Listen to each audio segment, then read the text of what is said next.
So that reopening, from what the Prime Minister is saying, December 15, on track?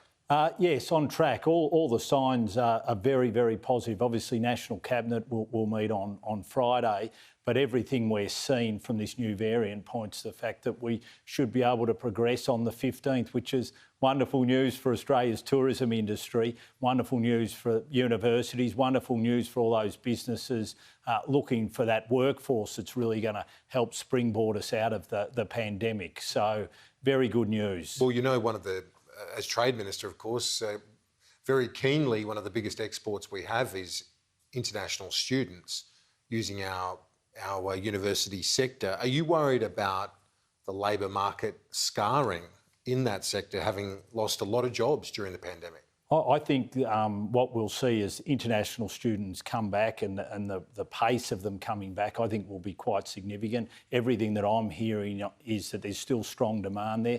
It was a $40 billion export sector, significant export earner for us, but also significant in terms of our CBDs when it comes to Sydney and Melbourne in particular, Brisbane, in terms of driving economic activity. So it's very important we can get them back for those reasons, and also how they help with our workforce. Their ability to be able to work 20 hours a fortnight. We've obviously changed that, it's up to 40 hours a fortnight now. So we want to make sure that they can also help, especially with our hospitality industry, to fill those vacancies that we're seeing there. I mean, one of the biggest bits of feedback since Queensland made the great decision to reopening is tourism businesses there once again looking for workers to make sure they can meet the demand that we know will be there. I announced today Tourism Research Australia are forecasting domestic tourism. We will be back to pre-pandemic levels in domestic tourism by next financial year. So all the signs are there for a very strong rebound. Yeah, people want to get out and about. There's no doubt on that. Now, the skills shortage, though, is huge, isn't it, right now? We're seeing the labour market tighten.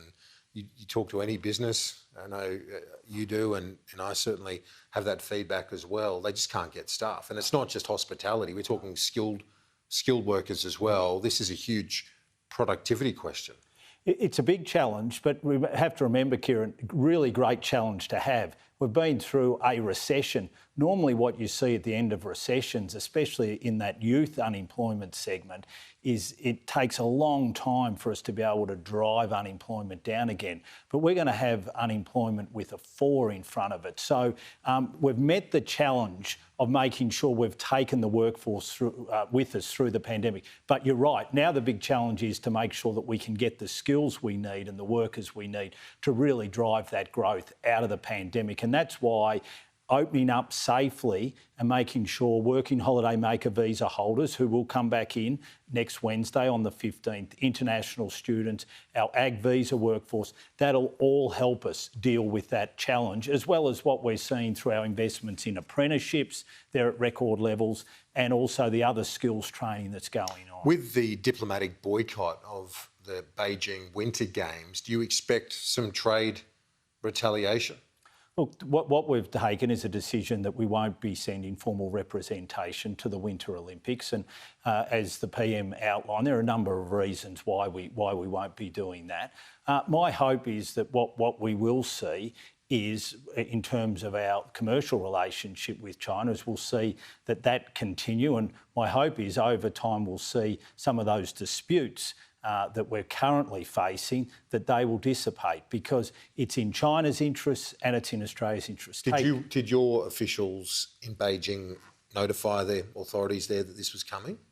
Look, obviously there were communication about these things. This is handled by the Department of Foreign Affairs, and so they've done the normal course of events. Obviously the PM has made the announcement today that we won't be sending representation, and as he said, there's obviously a number of issues that we're dealing with at the moment with China, including there is no ministerial dialogue, and that's something that we are looking to re-establish. And obviously we think, especially when it comes to the commercial relationship, it is important that we can work through those disputes by meeting face to face and be able to work through them. If we were not to follow the US approach on the diplomatic boycott, would that have been an opportunity to try and start to cool things down?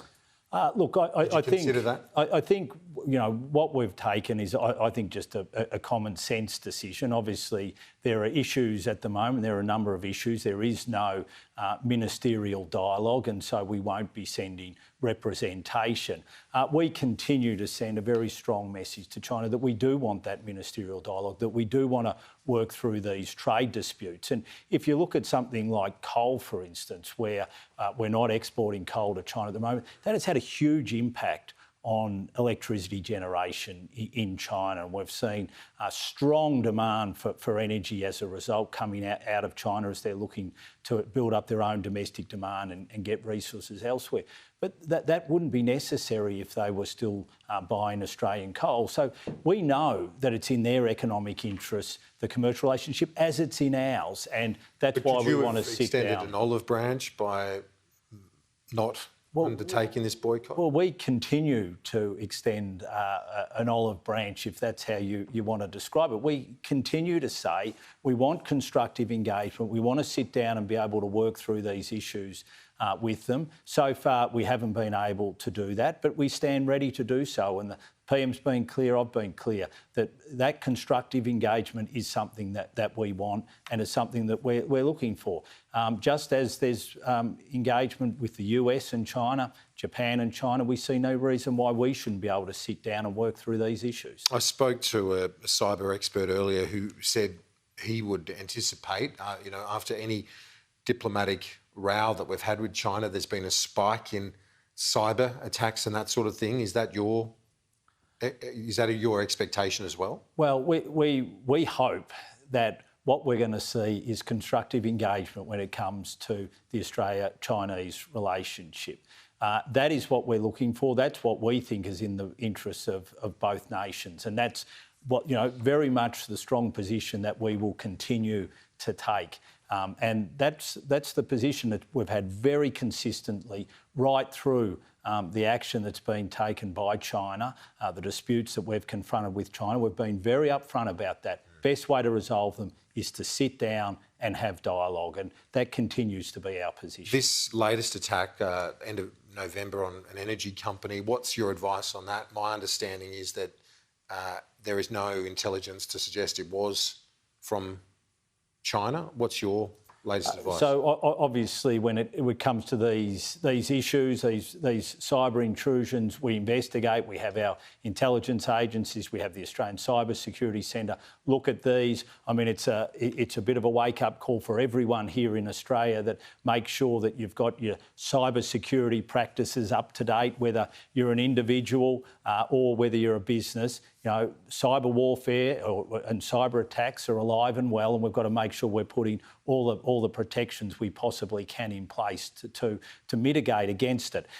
So that's really the lesson out of this. And of course, we will look and investigate, and if we think that it needs to be called out, then we will. But obviously, it's very difficult to know with any certainty who is behind any of these types of intrusion.